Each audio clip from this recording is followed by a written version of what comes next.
And we are live. Welcome, everyone. Welcome back to a stationary Sunday night chill stream, which is good because I only did one local job today because Saturday I drove down to Richmond, Virginia. If you have any idea how much further that is than fucking Dulles, it's like 356 miles one way. Good fucking God. And then I drove back same day. And I did, when I drove back from Richmond, it's weird because that's the second time this month I've been to Richmond. Once for the discount delivery place and once for my regular place. But, it's been so slow I couldn't pass up the job. So I took the job, drive down to Richmond. The only thing that pissed me off, my GPS put me on the right road, but miles away from where I needed to be. That pissed me off. Nowhere near the fucking airport. Anyway, found the airport, dropped the fucking piece, turned around and came back. I did stop at Pennsylvania at the rest stop at the nearly lethal, the semi-lethal rest stop from a couple of weeks ago, or from election night. And the little clerk in there, I asked the guy like what was going on. I said, "Hey, were you here last week when the cops were doing this and that and the other?" And so, long story short, there was a few other people actually asked about this because there were other people there at the time. And although my recounting of what happened is the fullest, apparently, of any he's heard, but at that rest stop, apparently, the 18-wheel truck drivers would park there and go to sleep, and then somebody would rob their trucks. They'd break into the back of their trucks and rob them, and the police were apparently aware of that. They'd asked him about it a few times over the summer, and I guess maybe they were looking for some dudes, and they happened to be kind of in the right place at the right time. So they grabbed the dude that I saw and somebody else that did not make it into the getaway vehicle. So, I would tell you that, your chances of being shot to death in a rest stop on the highway outside of Pennsylvania, I think it's Chichester. I don't even think it's really Philly. It's like another area called Chichester. Your chances are almost zero, but they're never quite zero. Just want to remind you of that. We have already had a look at this. We have a comment. Eagle Pax Max, welcome to the show, sir. Hello, James. It was a strange week this week. It's hard to make heads or tails of what's in the future. Part of me is optimistic, but part of me is not so sure. I hope for the best. Well, most of me is optimistic, although I don't think we get away with this shit for free. I am very optimistic, although admittedly, there's a lot of things that don't look good. There's still dark clouds on the horizon. It's not like I don't think we skate through this unharmed. I really don't think so. Virgil Doc, Purple Heart, welcome to the show, sir. We are stationary tonight, so no motion sickness for anybody who gets motion sick. Hopefully that's all the feds. Yeah, overall everything's going like really super swimmingly well, and I'll of course I'm going to show you that.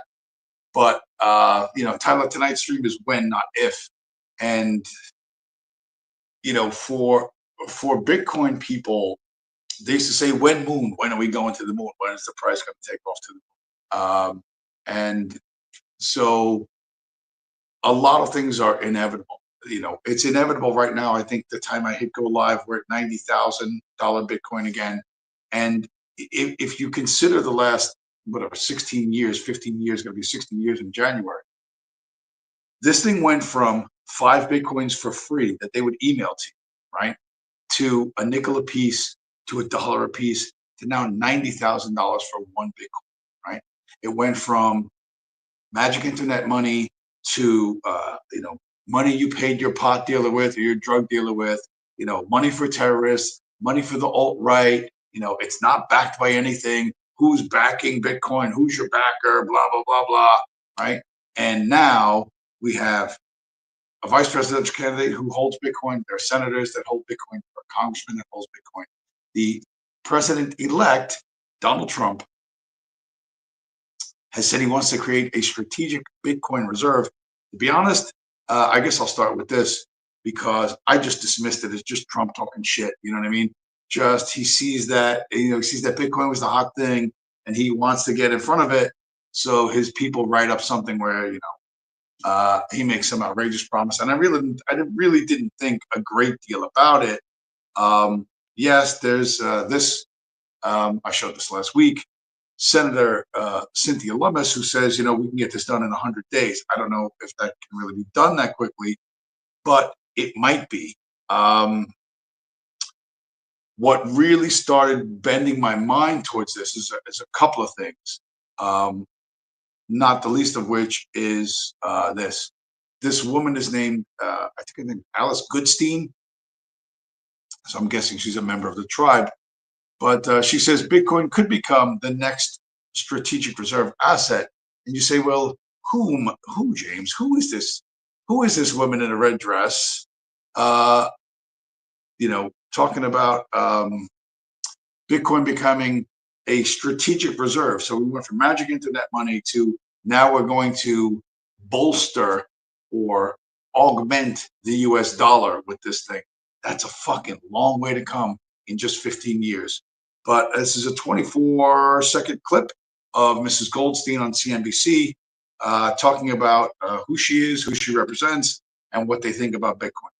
We think that Bitcoin could become the next strategic reserve asset. So the country now holds 232,000 Bitcoin. We think that Trump could bump that up to over 1 million. So you think it would replace what gold was back in the day as like there's going to be a quote unquote Bitcoin Fort Knox, essentially? Exactly. We think it's not going to replace, it's going to augment. So it will be incremental. Really interesting. So that woman is the CEO or something, or the spokesperson for a company called the R360 Group. And they are a group of centi millionaires. That is to say, to get in her little club, you have to be worth $100 million. That's a short clip from a longer thing. They say they've been buying Bitcoin for a couple of years now.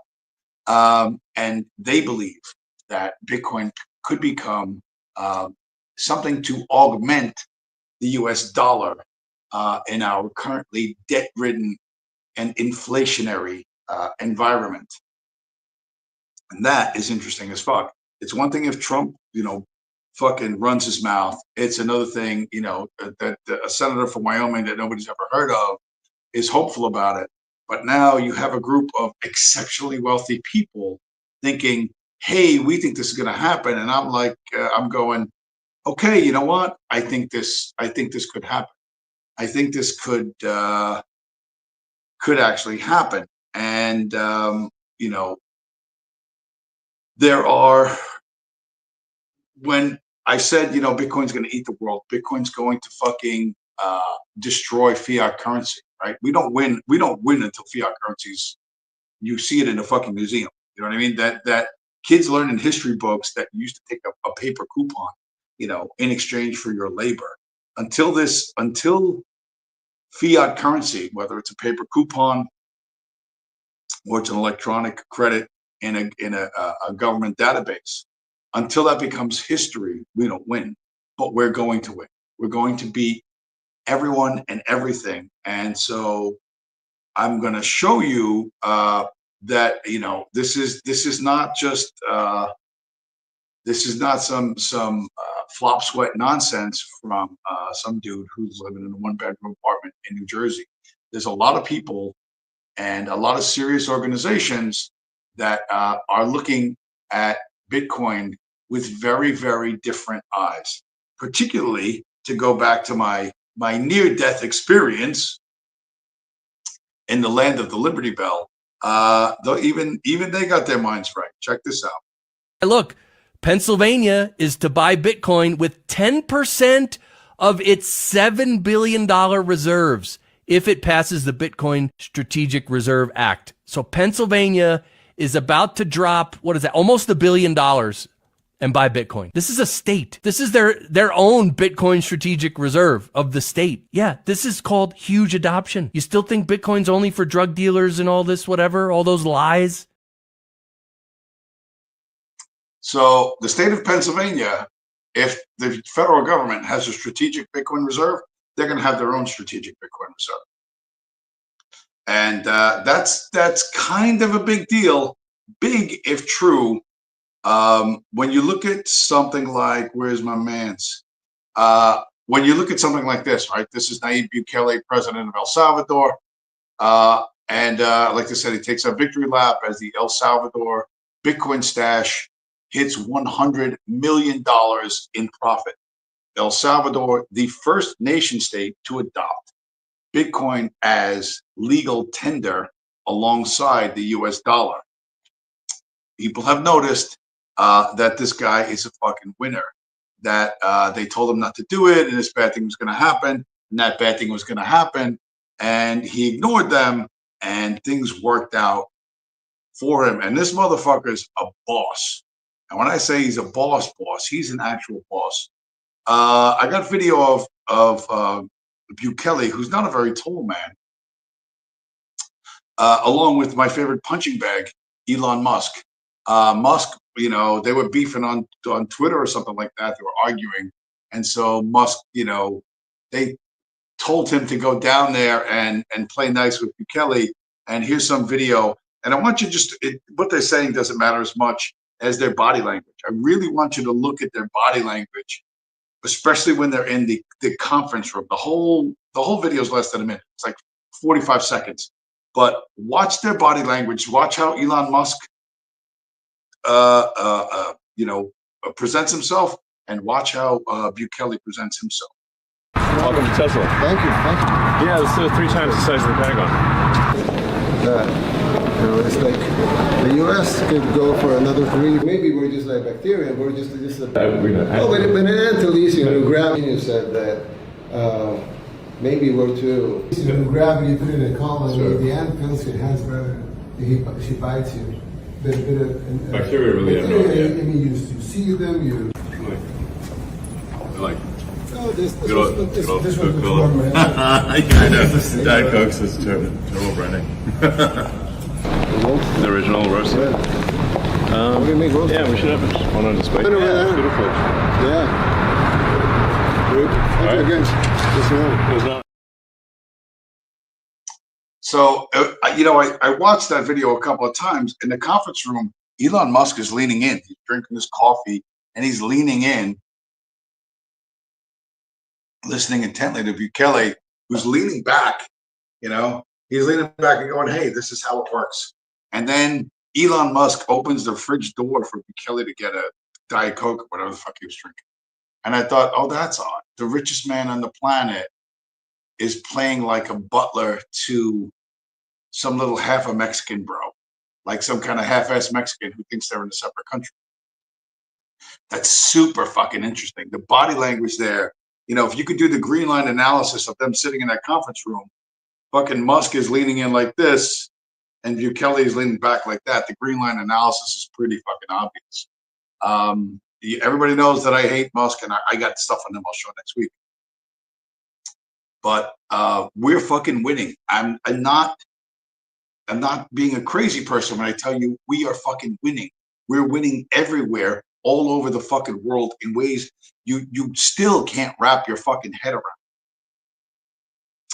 But just to understand, let's to stay with Elon Musk and how he's emblematic of what's fucked up about the fiat world, and how other people have noticed it. But the only way to change it, again, we got to end fiat. Fiat has to be ended. You have to stop using government-issued money. That has to happen, and it will happen. Kamala is quite literally a communist. In 2010, the Department of Energy, that's the U.S. government, issued a $465 million loan to Tesla. Tesla has generated $9 billion in revenue from carbon credits. That's a public program. So it's only communism when working people benefit from the public programs. This is at a time when corporate profits are $3.4 trillion, up from $2.4 trillion in 2020. And taxes on corporate profits have been cut by a greater margin than taxes on working and middle-class families. And the federal minimum wage is worth 27% less today than it was worth 13 years ago in 2009, and 40% less than it was worth in 1968. How did this happen? Because productivity is higher than ever before. Workers are making more stuff, but wages have been stagnant since the 70s. So when someone brings up how we need a more equitable distribution, dudes like this get scared. Now, the truth is Elon Musk is not scared because Elon and his pals have a very firm grasp on the treasury, right? On all the tax dollars. That's not going to stop anytime soon, but we're going to make it stop. We're going to make it stop because the difference between government money, Bitcoin, we're going to go back to that bald guy with the half a Santa Claus beard. A quick one for him. This is the math just in the last few years. Hey, Barry? Yeah, oh yeah. Oh, yeah. He's like, yeah, of course they do. Yeah, here's from Ben Werman. Trading government monopoly money for digital gold is a smart choice. Look at this. Remember those $1,200 stimulus checks we got just after COVID in the U.S.? The U.S. government gave us $1,200 stimulus check, or most people, or some people, whatever. If you would have bought Bitcoin with that $1,200 right around April 15th, 2020, that $1,200 would now be worth $14,766. This is because Bitcoin has gone so much higher since then, right? So think about that. And now think about today, okay? Even though Bitcoin's 88,000, if you invest $1,200 today, wait 4 years or 8 years, right? It's going to be worth a lot more. It's the beauty of Bitcoin.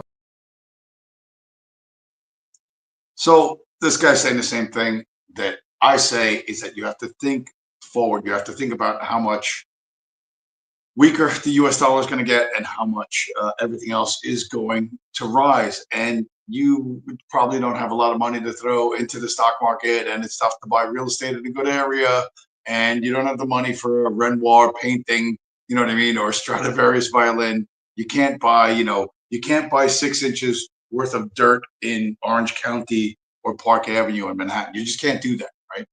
But you can buy chunks of Bitcoin and build up your stack over time. That's what you could do if you were smart. But for some people, they need endless examples. And this is a super short video, 15 seconds.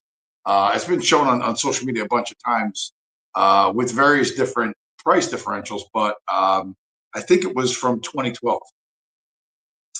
But the idea might have flashed across your mind, some time ago. But at some point, you have to do something about it.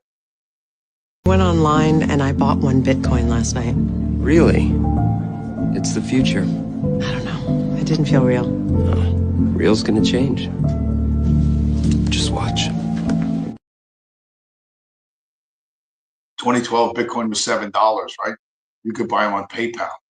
And you're sitting there thinking, oh my God, if only I would have known, I would have done this and I would have done that.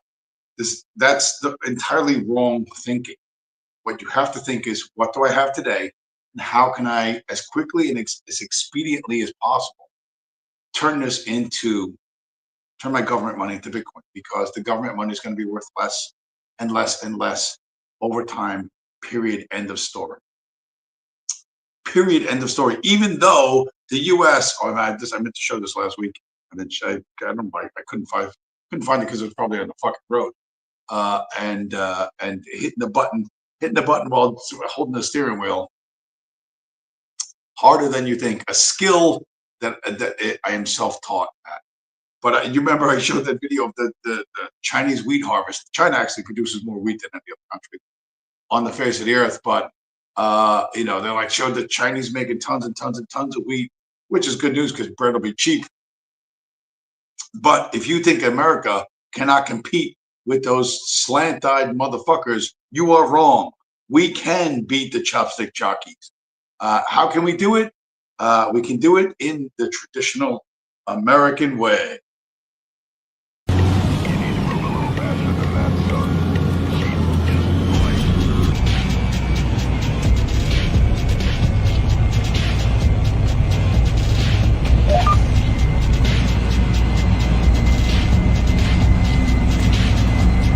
John, how fast you going? What's the intersection? I'm going through green beans.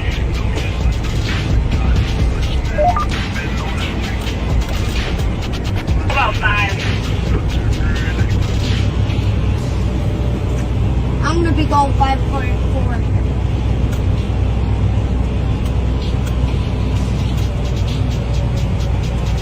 I'm going 5.4.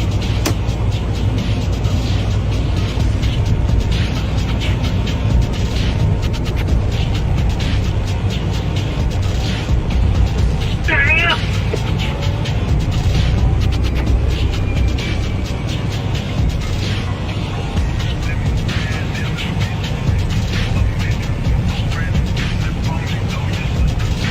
Click it over like 6 times. Go to the left.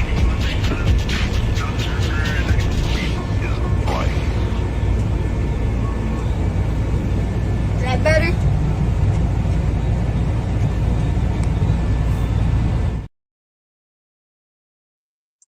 Okay, and not only can we beat them chinks with our own machines and high-tech equipment, we are using child labor to boot.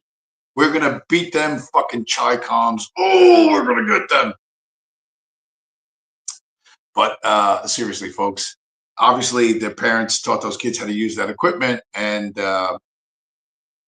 if you consider how easy it is that even 8-year-old boys can do this, and listen, they had a blast doing it. Obviously, they sat on mom and dad's lap, or their brothers, or whatever. They sat on a lap inside that machine and saw how everything works, and they did it themselves. And what you should think of, one of the things I think of when I see that, it's cute, it's fun. Hey, there's still real America out there, and kids who work on a farm. It's not the same as it was 100 years ago, but it shouldn't be. Stoop labor and making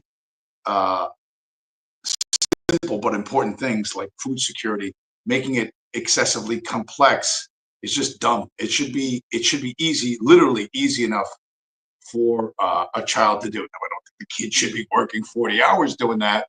But you know what? If they want to hop in the combine and the tractor and go, whatever, harvest however many acres, they let them do it. Like, why not? That's not a terrible thing. For them to understand how the technology we have, helps feed the entire country. That's not a terrible thing. I mean, but the goal of technology, the goal of the economy should be to eliminate stoop labor, to fucking eliminate drudge work, and that's possible to do, right? Not with these bullshit fucking robo taxis that lose $2 billion a year and all get stuck in the same fucking street, and get you there in half the fucking time.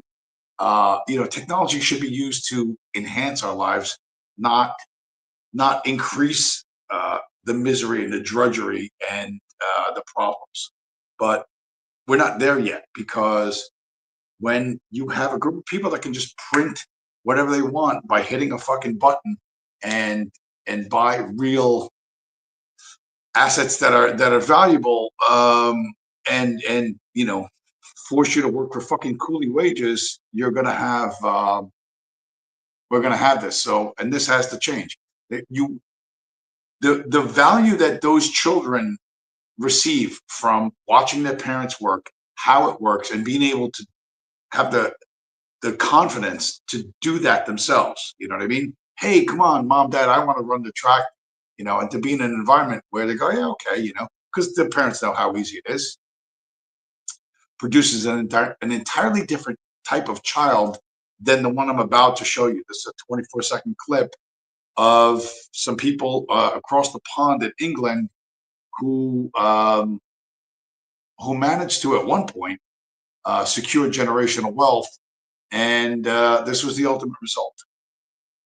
Before England was a shithole, somebody built this as his house. And then he passed it down the various generations of his family, and one guy in his family got into debt and ended up having to sell the estate, which is now bought by a hotel company, and then he killed himself in this house. That's a true story.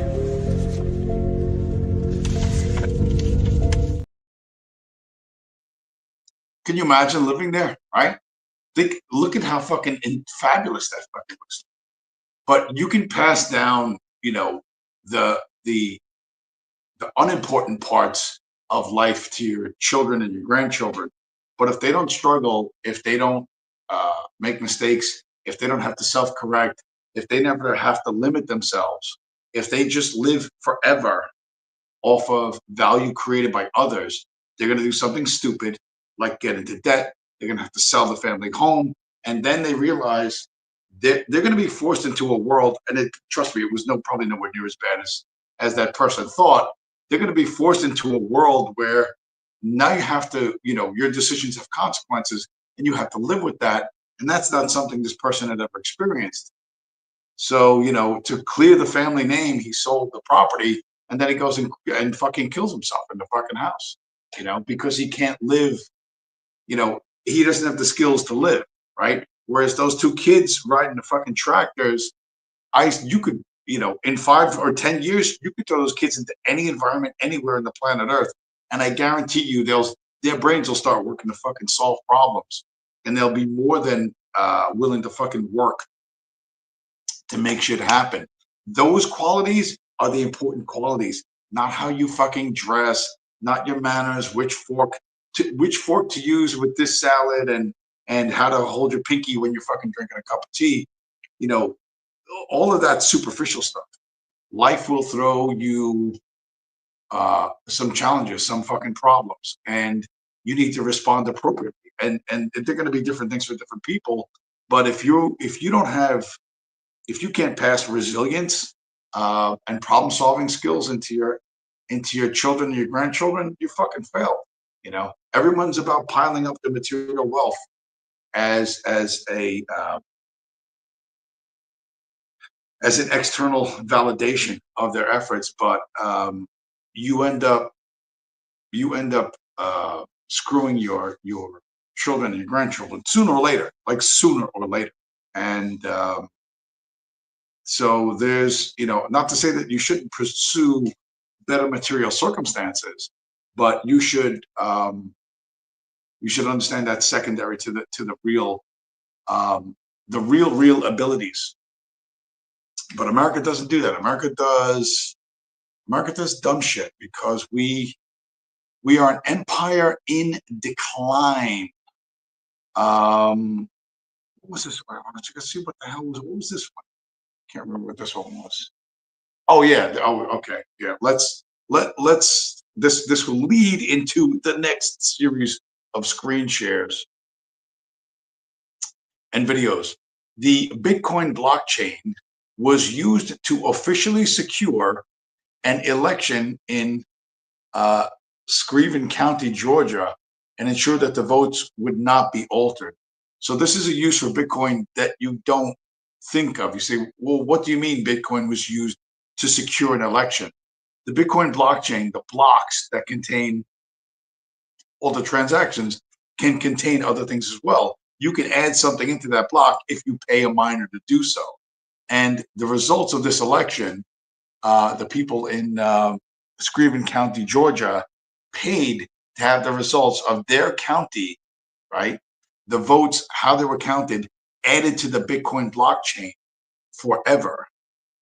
So that anyone in history, whoever looks back, how did that county vote in 2024?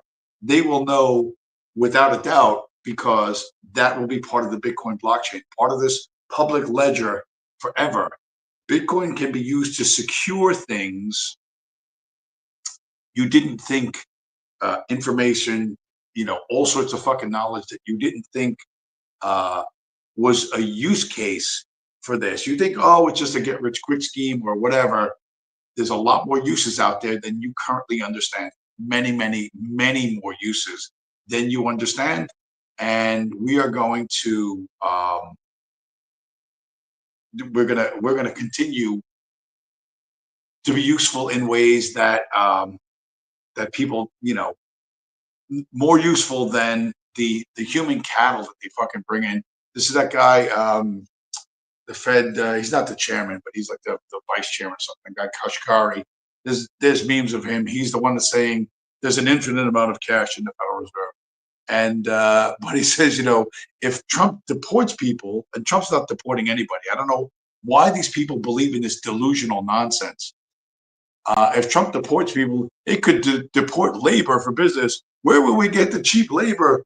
And he's not even in business. He's supposed to be a central banker, but he's concerned that that the labor force might be shrunk and labor might get more expensive, and this would be somehow a bad thing. This is a fear that he has because, of course, it's all about keeping you as stoop labor and human cattle forever. But Bitcoin is a very different, very, very, very fucking different worldview. We're about freedom and ending fucking stoop labor. Despite the fact that the world does not seem to want to catch up with us, but you'll be forced to one way or the other.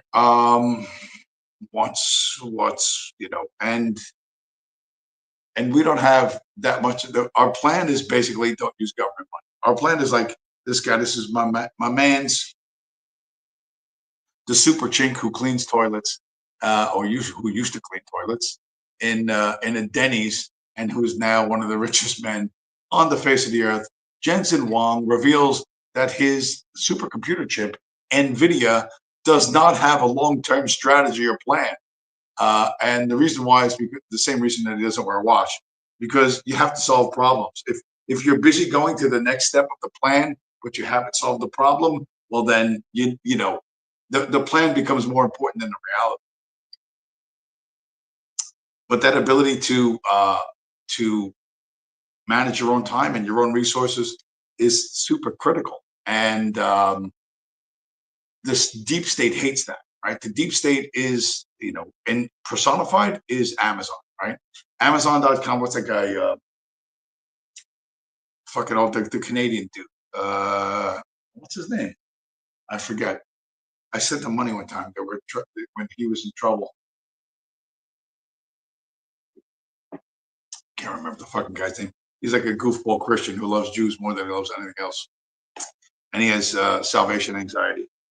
I want to say I can't remember his name. I'm thinking of somebody else. Anyway, that not having a plan.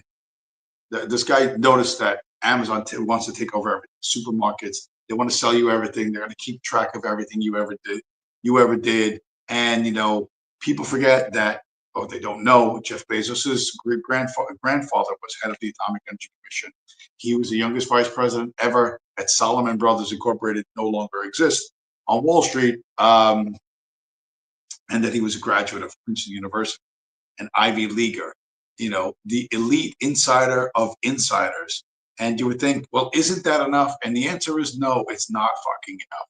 Because Amazon, which really is the deep state taking over the entire American economy and the economy probably of the Western Hemisphere, their plans will probably include Canada and all of Central and South America. But Amazon wants to introduce new AI chips to rival Jensen Huang's AI stalwart.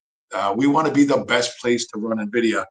And the article basically says, hey, we don't want to depend entirely on this one thing, NVIDIA, for our chips because, monopoly bad. This coming from Amazon. And listen, nobody's going to fucking call them on that because everyone's a bootlicker to billionaires. Everyone's still so stuck on strategies and patterns of behavior that have worked up until now, but something new is coming, and The smarter ones, those that can see the fucking writing on the wall, you will be better off than the sycophants and the bootlickers, right? I've done this to death, but this is an article: 5 nuclear energy startups that Google, Amazon, Bill Gates, and Sam Altman are all into. And it's written by someone named Brittany Nguyen. So it's some kind of, I don't know, Vietnamese stripper chick. I don't know, but that's a stripper name for a Vietnamese last name. The world is like endless electricity is necessary for AI and data centers, and that's coming from nuclear power. It's super fucking obvious. There's no way this is not fucking happening, right? Where's these guys? This is another fucking thing. You know, to all the people who, again, they want to fucking bootlick fucking Vladimir fucking Putin. You know, Russia takes aim at U.S. nuclear power by throttling uranium. For some reason, the reason is the people who control America want it to be. America buys its uranium from Russia. Why not buy it from Canada? Why not take it out of the ground ourselves? Because we have tons of it here. We invented this shit. We split the fucking atom.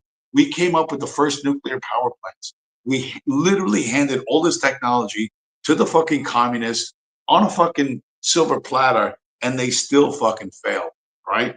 And Russia, right, rather than develop its own nuclear industry, and say buy electric cars from China, like this whole BRICS bullshit. Oh, BRICS is going to take over America. BRICS is going to take over the world. They're going to issue their own currency. Why doesn't Russia take its fucking uranium, build nuclear power plants, and use the fucking, improve their economy and infrastructure, right? And buy fucking electric vehicles from China and cut America out altogether? Do you know why they won't do it? Because they want the fucking welfare check that is the fucking US dollar. They want US money more than anything. They don't give a fuck. Remember, Russia's primary, post 1917, Russia's great fucking cultural achievement is the Gulag system, right? A prison system turning fucking human beings into the profit various different ways, just taking you, working you to death, and selling the fruits of your fucking labor to the West, you know, to America, to the US, or to Western Europe. That's what Russia fucking does. They're not going to develop anything for their own fucking people. Communism supposedly ended in 1991, if you believe normie history. And still these motherfuckers are waiting for their welfare check from America, you know, to sell them fucking uranium. Meanwhile, America's probably got 10 times the fucking uranium that Russia has. Okay, this is all, you have to see through the fucking bullshit. Okay, and this is going to happen. We're going to push the Russians aside. We're going to go out to Utah or wherever the fuck we got the uranium from in the 1930s. It's probably still sitting out there on the fucking surface of the fucking desert. You just scoop it up and fucking throw it into one of those fucking nuclear power plants and make it fucking work. We don't need the Russians. We don't need the Canadians. We don't need none of those fucking people. Okay. And now, you know, communism having failed there, and the grandchildren of the Bolsheviks are like, hey, we need to stay at God tier wealth. We need to go higher than God tier wealth. And the way to do that is with a lot of electricity and AI. And, you know, Russia can go fuck itself. Russia can whine and cry and complain all it wants. But why the fuck don't the Russians develop their own country, their own fucking technology, their own fucking economy? Why did they never do that? Why are they always whiny, crying, and complaining like the Negroes in the fucking ghetto, you know, crying about their fucking welfare check ain't enough, and you know, they need more fucking EBT. It's the same thing, but on a different scale, right? The parasites that exist from the productive work of others they have to be ended, okay, one way or another. And the way they get ended is the US dollar gets ended. The Federal Reserve note gets ended. The slavery coupons that you were born into using gets ended, right? And that's not coming from fucking Trump. And it's not coming from any system or method that has failed for the last 300 years. It's coming from something new. And that new thing is a money no government or corporation owns or controls and can't stop. That's what's going to change it, okay? And all the crazy shit I ever said, you know, it's all piece by piece by piece coming true. All bit by bit by bit coming true. While these guys, you know, like here's another one of my favorite fucking punching bags, Mark Zuckerberg. But he's going to be the future president of the United States, so don't be too harsh on him. Meta's Zuckerberg not liable in lawsuits over social media harm to children. Oh yeah, the fact that Facebook gave access to your children's fucking Facebook account to pedophiles, you can't hold Mark Zuckerberg accountable for that. However, he will take every nickel in profit from anything you ever bought from Facebook Marketplace. So this system of I'm not responsible for any of the bad things, but I want all the credit for all of the good things. This is, you know, a fucking story as old as time, and it's going to change. Listen, not fast enough. Not fast enough for a lot of us, but it is going to change, and that's the good news. Because the empire is fraying, right? So I'm going to go through a bunch of here's the empire crumbling stories and how you still, I said this years ago, you know, you live in the Roman Empire. If you're American, you live in the Roman Empire. America is the modern day Roman Empire. And you go, oh, no, it isn't, James. And I go, oh, fucking yes, it is. At the edges of the empire, our opposition is no longer afraid of us. I said this on the Rumble channel, but you know, in the previous 100 years or so, America had a foreign policy that was sometimes referred to as gunboat diplomacy. Right?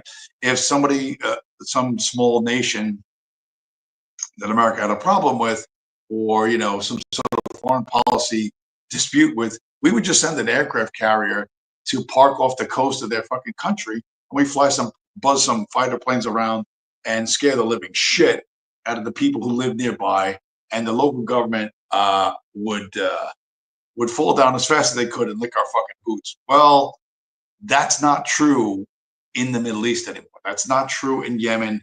Ansar al-Islam, or what is it?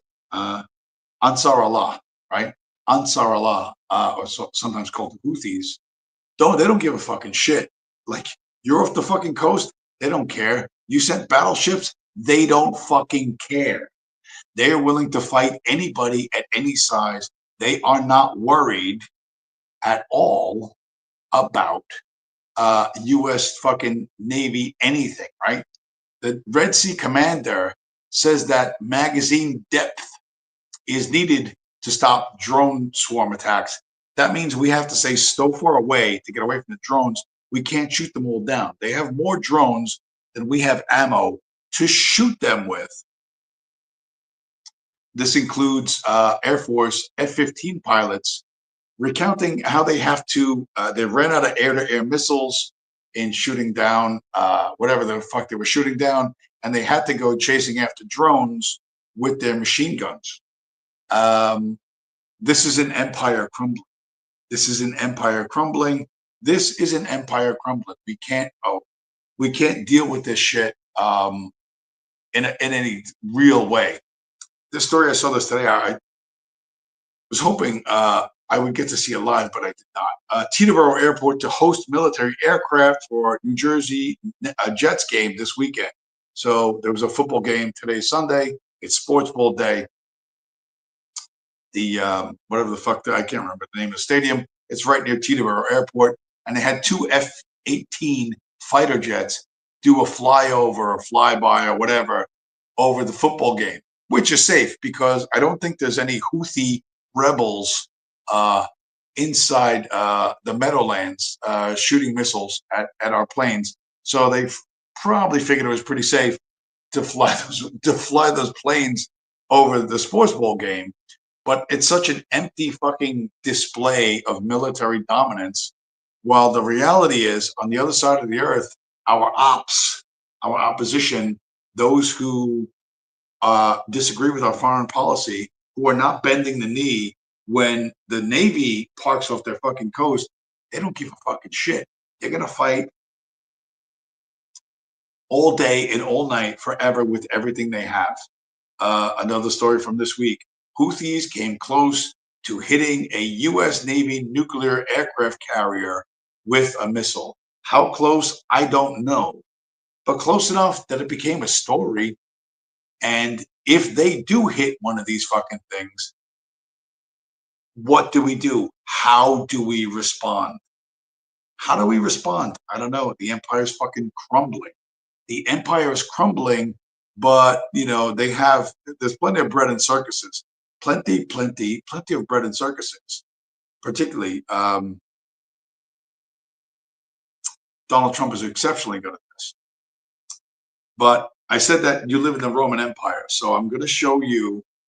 I'm going to show you. What am I going to show you first? Where's it? Where's the screenshot? Where's the screenshot? This I want to show you because this ties in with Zuckerberg and everything else. UFC 309 just happened this Saturday past. John Jones versus Stipe Miocic or something like that for the heavyweight championship. Jones won it with a TKO. I don't particularly like Jones, and Stipe is fucking old. Jones is considered the dirtiest fighter in the UFC. He pokes people in the eyes. He's on steroids. He kicks them in the balls. The refs don't see any of this. And he's been ducking a fight with an Englishman named Tom Aspinall for a couple of years now. But whatever. So guess who showed up at UFC 309? Trump, right? Musk and RFK Jr., right? The Three Stooges.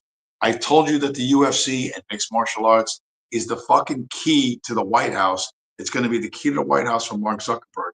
None of these guys are showing up because they're entertained by this shit at fucking all. But there's a truth here that was shown in Hollywood a few years back, and I'm going to show you a brief clip from maybe one of the best movies in the last fucking 20 years. The film is Gladiator with Russell Crowe, kind of a remake of Spartacus. So very similar narrative. But I want to show you a brief clip of Russell Crowe in Gladiator from Milo when it came out.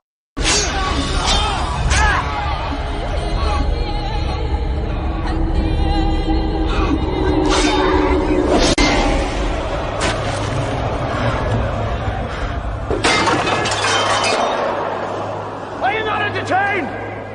Are you not entertained? Is this not why you are here?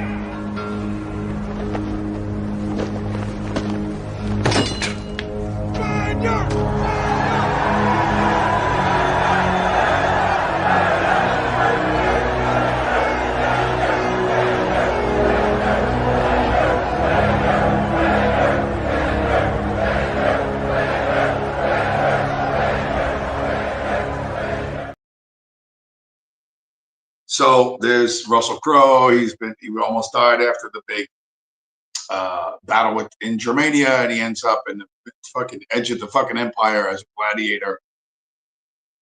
And he has contempt for the audience, right? So he just, instead of being flashy and making a dramatic contest, he just fucking hurries up, chops the guys up, and goes, "Are you not entertained?" Right? And they still love him anyway. And he's looking around going, like, what the fuck?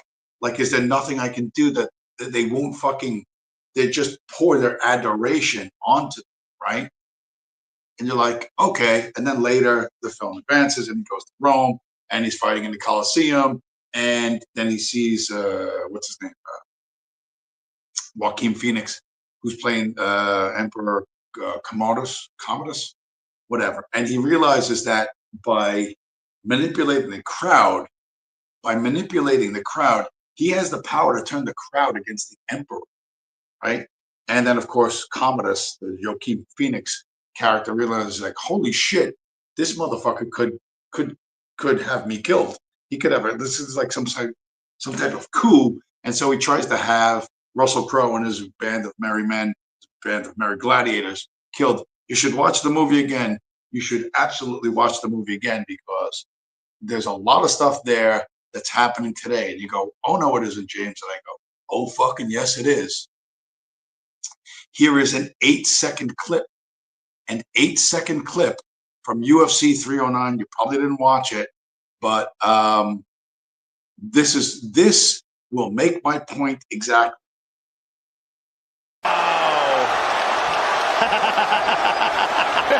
He did the Trump dance. Ah! So that's John Jones, right?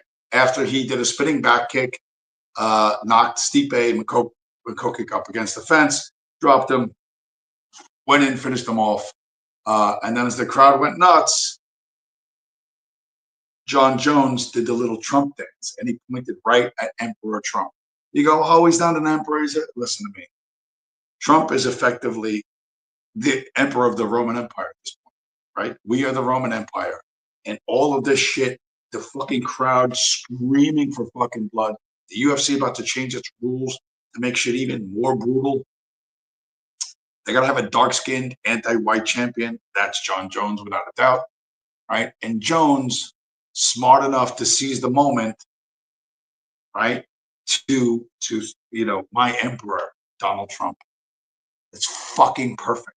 It's fucking perfect. It's the 21st century Roman Empire, but we're still in the fucking Roman Empire, whether you want to believe it or not. And to ignore all that stuff from those times, to ignore the fucking lessons from the classical world, is to be willfully ignorant. The difference is today that Bitcoin changes this, because there's no wealth that can be seized, right? One of the things I remember reading about the Roman tax collectors, that the tax collectors in Rome were make the fucking IRS look like the Squire books. If you didn't pay your taxes in Rome, right? You were a citizen, and they all had something, a plot of land, a business, whatever. If you didn't pay your taxes, if you were hiding from the tax collector when he came to your village or wherever you lived, the tax collector would gather your wife and your children, would put metal cuffs around their necks. He would cuff them together at the neck with chains and drag them into the center of the local town, whatever town you lived in, and he would chain them to a post in the middle of the fucking town and leave them there until you came and paid the fucking taxes, or your wife and children starved to death. Those were Roman tax collectors. That's how fucking brutal Rome was, So in terms of its own tax collection, it eventually, the empire lost, like we seem to be losing in the Middle East right now. There are so many parallels if you have the eyes to see them. If you don't, you don't. If you want to be willfully ignorant, be willfully ignorant. If you want to watch things happen right in front of you and respond in a retarded way, then that's what you're going to do, and there's nothing I can do to help you. When the guys hijacking the trucks in fucking Pennsylvania, when I walked into the middle of that, luckily, having been a cab driver and the fucking livery driver in New York City in the 90s, having been stuck up and almost stuck up and fought off fucking strong arm robbery attempts by fucking dindus in the projects. I've had enough fucking adventures in the real world alone by myself with no one to fucking help me that, I really quickly assessed that situation. Saw that cop with his pistol out, he's got his fucking pistol out and he's screaming, get on the ground, get on the ground.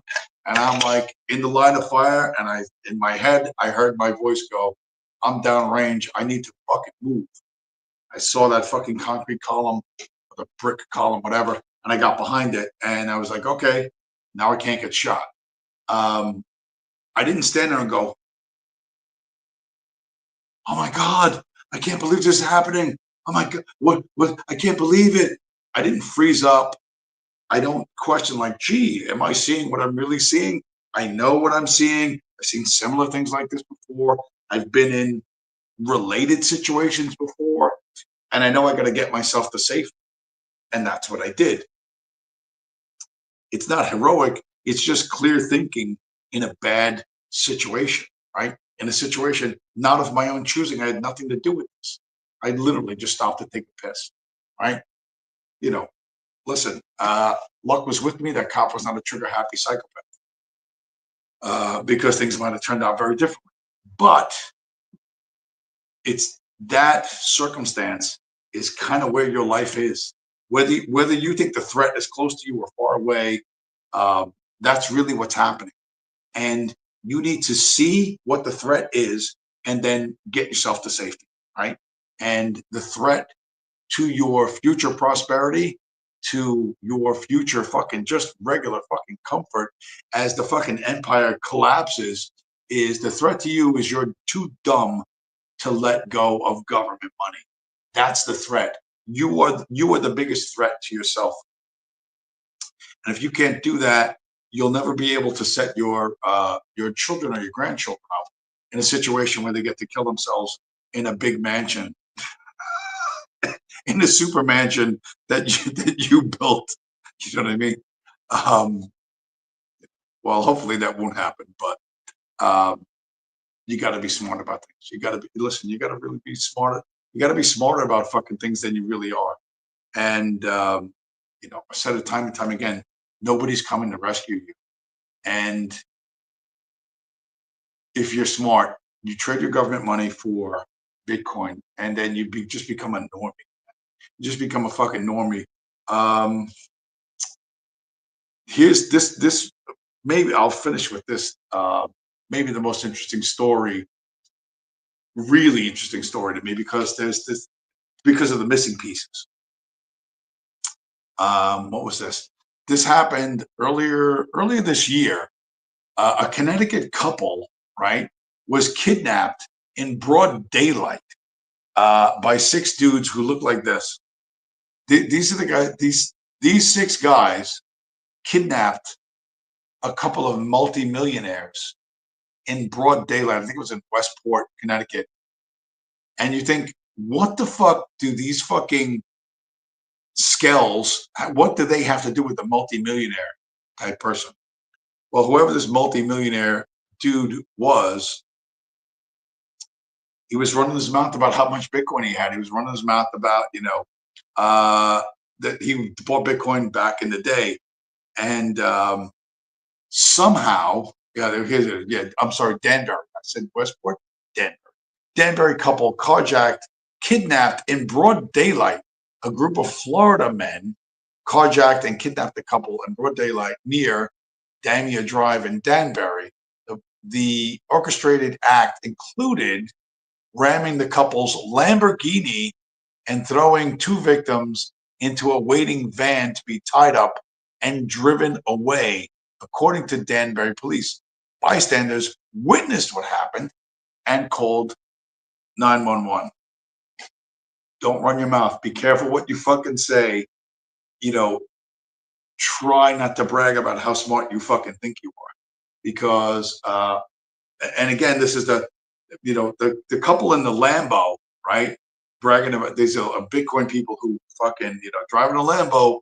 You don't understand the type of people you're talking to. You don't understand how quickly these people can go from smiling at you to lethal levels of violence. And what ended up happening is that those guys all got pinched. They all got arrested for the kidnapping. The kidnapping sort of didn't go very far, but they were in contact with some other dudes who were not street guys like that. They weren't street guys, but they were savvy technologically, and they hung out in some fucking chat rooms, and they got information from these dudes who were in jail about a fucking crypto wallet with $230 million worth of Bitcoin in it, and they stole that Bitcoin, and then they partied like rock stars down in Florida.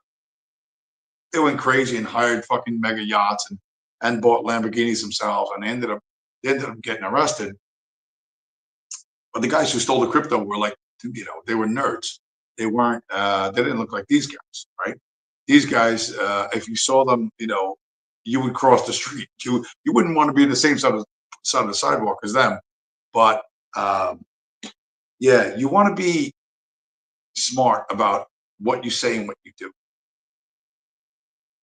You want to understand how the real world works. And if you're bragging about how you bought Bitcoin when it was $7, like that TV show, and then you hop in a Lambo and drive away, you're going to have to expect that you will be dealing with some people who are less than 100% savory, who don't appreciate your subtly nuanced critique of liberal democracy or whatever the fuck you think the world revolves around. Because for those dudes, they will do anything to go from where they are to where you are.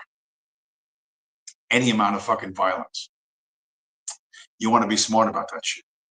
You want to be a little skillful in that world. And if you're not, then keep your mouth shut. And keep your fucking mouth shut.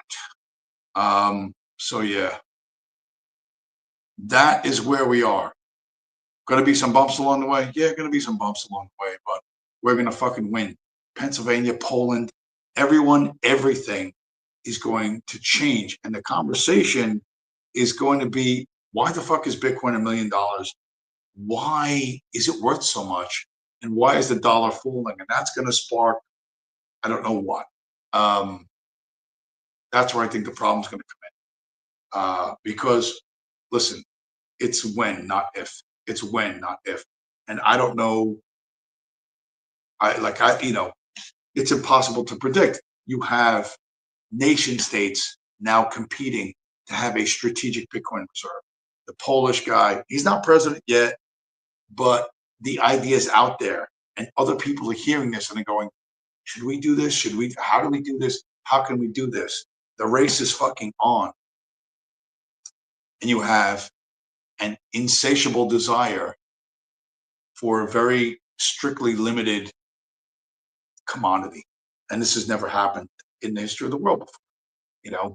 When Europe wanted more spices, they sent Christopher Columbus to find the fast track around to India so they could get exotic spices, which were highly prized in Europe to sell. Obviously, he went the wrong way and it came to the U.S. But if people want something bad enough, somebody will fulfill that need. They will make more of it. They'll dig it out of the ground. They'll create whatever. And that's always been possible throughout all of human history.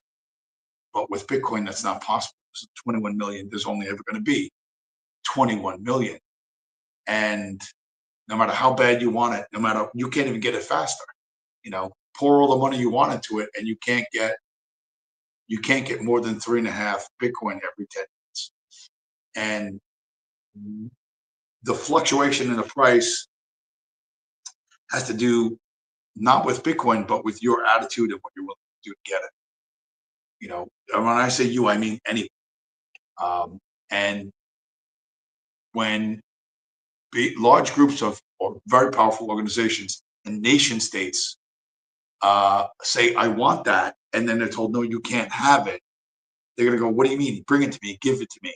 And the competition is going to be fucking insane. And where does it end up? Man, I have no fucking idea. But it's going to be, for those of us